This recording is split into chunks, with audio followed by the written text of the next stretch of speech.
नमस्कार, दिव्य हिमाचल टीवी में आपका स्वागत है। मैं हूं आपके साथ निखिल अवस्थी। शुरू करते हैं आज का बुलेटिन मुख्य समाचारों के साथ।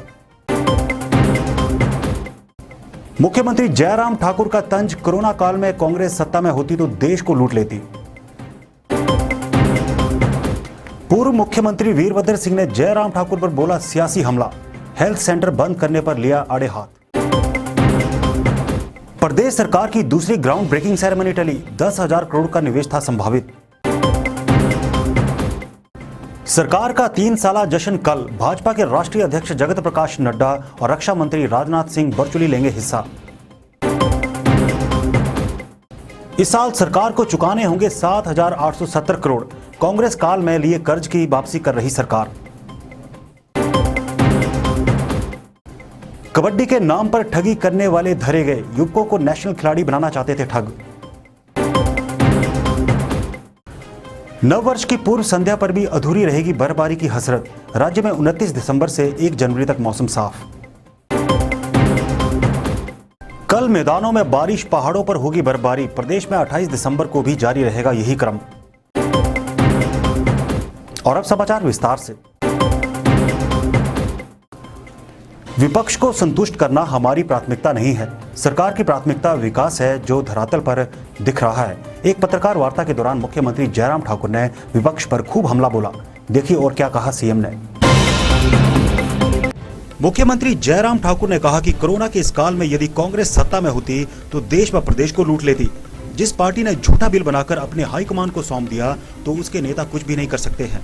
मगर विपक्ष को संतुष्ट करना हमारी प्राथमिकता नहीं है, सरकार की प्राथमिकता विकास है जो धरातल पर दिख रहा है। शनिवार को यहां पत्रकारों को संबोधित करते हुए सीएम जयराम ठाकुर ने कहा कि हरोली, अर्की और शिमला ग्रामीण में करोड़ों रुपए के उद्घाटन व शिलान्यास किए हैं, बावजूद इसके इनको विकास नहीं दिख रहा। हरोली में सरकार बल्क ड्रग फार्मा पार्क लेकर आ रही है, जो भी नहीं दिख रहा है। करोड़ों रुपए का निवेश यहाँ पर लाया गया, जो भी नहीं दिख रहा है। ऐसे में कांग्रेस केवल जनता को गुमराह करने के लिए बोलती है और सरकार के खिलाफ उनके पास कोई मुद्दा नहीं है। जयराम ठाकुर ने बीजेपी सरकार के 3 साल का कार्यकाल पूरा होने के उपलक्ष्य में बुलाए गए संवाददाता सम्मेलन में कहा कि कोरोना काल केवल हिमाचल प्रदेश के लिए ही नहीं था, बल्कि पूरे देश और पूरे विश्व की मानवता के लिए संकट का दौर था, लेकिन हमने उसमें भी किसी भी कार्य को बाधित नहीं होने दिया। 60 साल का तजुर्बा बनाम 3 साल का सियासी अनुभव, इसी को आधार मानते हुए पूर्व मुख्यमंत्री वीरभद्र सिंह ने आज जयराम सरकार को खूब ललकारा। वीरभद्र सिंह ने सीधा आरोप जड़ दिया कि मुख्यमंत्री बातें ज्यादा करते हैं। देखिए और क्या कहा सिंह ने। पूर्व मुख्यमंत्री और अर्की के विधायक वीरभद्र सिंह ने आज कुनिहार में प्रदेश सरकार और मुख्यमंत्री पर खूब तंज कसे। मीडिया से बातचीत में उन्होंने कहा कि जयराम सरकार बातें ज्यादा और काम कम करती है। उन्होंने कहा कि यह बात वह 60 साल के राजनीतिक तजुर्बे के आधार पर बोल रहे हैं। प्रदेश सरकार द्वारा 17 प्राथमिक स्वास्थ्य केंद्रों को बंद करने के निर्णय को उन्होंने सरासर गलत करार दिया। उन्होंने कहा कि जब इन्हें खोला गया था तो लोगों की समस्याओं का ध्यान रखा गया था। वीरभद्र सिंह ने कहा कि उन्हें ये समझ नहीं आ रहा कि वह इस कदम पर मुख्यमंत्री को क्या शाबाशी दे। उन्होंने कहा कि सरकार का अफसरशाही पर कंट्रोल नहीं है और 3 साल से सरकार सिर्फ बातों के सहारे ही चल रही है। अगर कोई कमी समझते हैं वो तो उसको पूरी करके देखें। बोलने से क्या होता है। वहाँ पर कॉलेज है और उसी एक कॉन्स्टिट्यूंसी में 2 कॉलेज है और स्कूल्स हैं और हॉस्पिटल्स हैं। किस चीज़ की कमी वो कह रहे हैं। अगर वो समझते हैं कि कमी है तो उसको पूरा करें। बोलने से क्या होता है। प्रदेश सरकार की एक बड़ी तैयारी टल गई है। दरअसल सरकार चाह रही थी कि वह अपनी 3 साल पूरे होने पर निवेश को लेकर एक बड़ा समारोह करेगी, लेकिन कोरोना शायद बड़ी अड़चन पेश कर रहा है। प्रदेश सरकार की निवेश को लेकर दूसरी ग्राउंड ब्रेकिंग सेरेमनी टल गई है। रविवार 27 दिसंबर को सरकार के 3 साला जश्न के बाद ग्राउंड ब्रेकिंग भी प्रस्तावित थी, परंतु अभी ये नहीं हो सकेगी। सूत्रों के मुताबिक कुछ विभाग संबंधित औपचारिकताएं पूरी नहीं कर पाए हैं। वहीं कोरोना के बढ़ते प्रकोप से भी सरकार डरी हुई है। ऐसे में औद्योगिक निवेश की ग्राउंड ब्रेकिंग को फिलहाल टाल दिया गया है। मुख्यमंत्री जयराम ठाकुर ने बताया कि दूसरी सेरेमनी आगामी कुछ दिनों में की जाएगी, जिसकी नई तारीख जल्द तय होगी। उन्होंने साफ कहा कि कोरोना की वजह से निवेश में दिक्कत रही है। यदि कोरोना नहीं होता तो इन्वेस्टर मीट के बाद अब तक हिमाचल में 35 से 40 हजार करोड़ का निवेश धरातल पर होता। कोरोना जैसी वैश्विक महामारी के बीच भी सरकार ने अपने प्रयास जारी रखे हैं और दूसरी ग्राउंड ब्रेकिंग सेरेमनी के लिए 10,000 करोड़ के निवेश का लक्ष्य रखा है। भाजपा की सरकार बने कल 3 साल पूरे हो जाएंगे। ऐसे में सरकार और संगठन की ओर से खूब तैयारियां की गई हैं। आइए देखते हैं ये रिपोर्ट। सरकार के 3 साल का जश्न कल राजधानी शिमला में होगा। भाजपा के राष्ट्रीय अध्यक्ष जगत प्रकाश नड्डा और रक्षा मंत्री राजनाथ सिंह इसमें वर्चुअली जुड़ेंगे। कार्यक्रम में शामिल होने के लिए भाजपा के प्रभारी अविनाश राय खन्ना शिमला पहुंचे, जिनसे मुख्यमंत्री जयराम ठाकुर ने मुलाकात की। भाजपा प्रभारी ने कहा कि जयराम ठाकुर के नेतृत्व में ईमानदार सरकार मिली है और अभी तक ईमानदारी से कार्य किया है। उन्होंने कहा कि कांग्रेस का नेता जन्म से बनता है, जबकि भाजपा का नेता कर्म से बनता है। कांग्रेस और भाजपा की अलग संस्कृति है। भाजपा काम में विश्वास रखती है, जबकि कांग्रेस परिवारवाद में विश्वास रखती है। सरकारों की आपसी लड़ाई में आमजन किस प्रकार पिसता है, इसे जानना हो तो हमें सरकार पर चढ़ते कर्ज का भी पता होना चाहिए। मुख्यमंत्री ने आज कहा कि पूर्व की सरकार उनके हवाले 48,000 करोड़ का कर्ज छोड़ गई है। देखते हैं ये रिपोर्ट। प्रदेश सरकार को इस साल मार्च महीने तक कुल 7,870 करोड़ रुपए का कर्ज वापस चुकता करना होगा। ये मूलधन है जो पूर्व की सरकारें लेती रही है। मार्च महीने तक ये राशि चुकता करनी है और इसके लिए भी सरकार को कर्ज लेने के अलावा कोई दूसरा विकल्प नहीं है। मुख्यमंत्री जयराम ठाकुर ने पिछली कांग्रेस सरकारों पर तंज कसते हुए कहा कि सत्ता में रहते हुए कर्ज लेकर उन्होंने घी पिया था। विरासत में कांग्रेस सरकार ने 48,000 करोड़ का कर्ज वर्तमान सरकार को दिया है, जिसके बाद अब कर्ज का आंकड़ा 56,000 करोड़ रुपए तक पहुंच चुका है।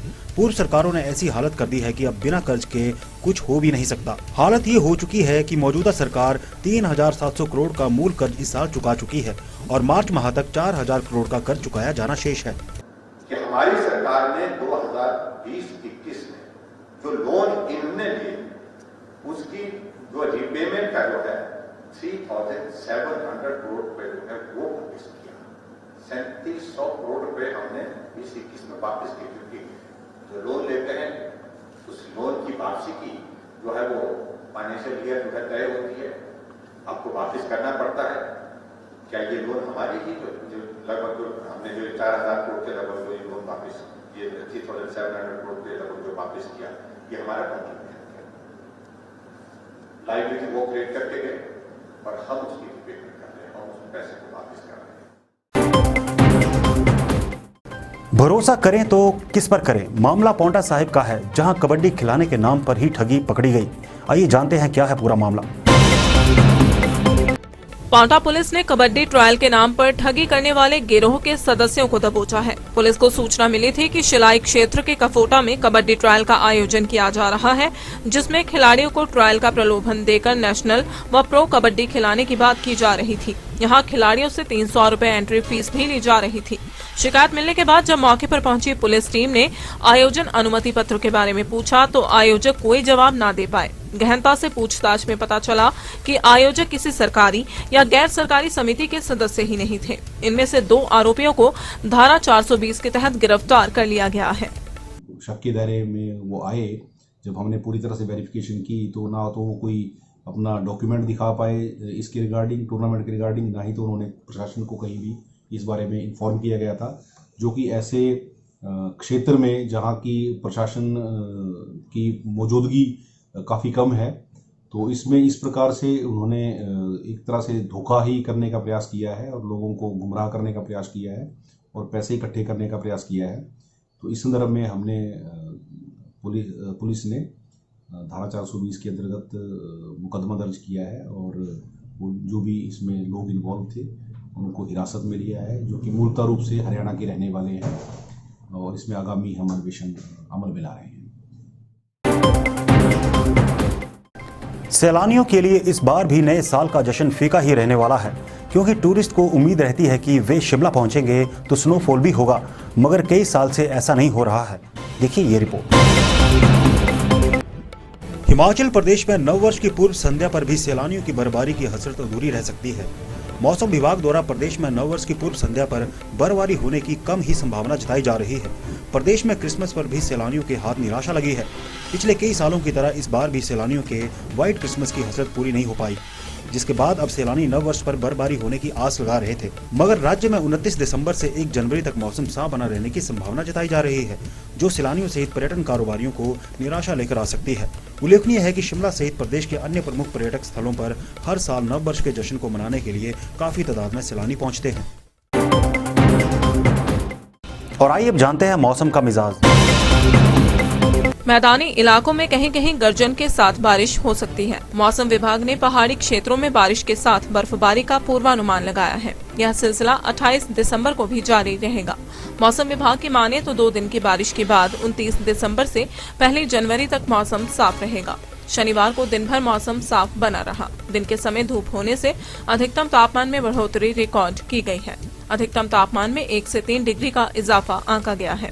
कल्पा व सोलन के अधिकतम तापमान में 3 डिग्री की बढ़ोतरी दर्ज की गई है। सुंदरनगर, ऊना, नाहन, कांगड़ा के तापमान में 2 डिग्री तक की बढ़ोतरी आई है। धर्मशाला, हमीरपुर व केलोंग को छोड़कर शेष हिमाचल के अधिकतम तापमान में उछाल दर्ज किया गया है। अधिकतम तापमान में उछाल आने से दिन के समय मौसम सुहावना बना हुआ है। प्रदेश में बीते 24 घंटों के दौरान मौसम साफ रहा।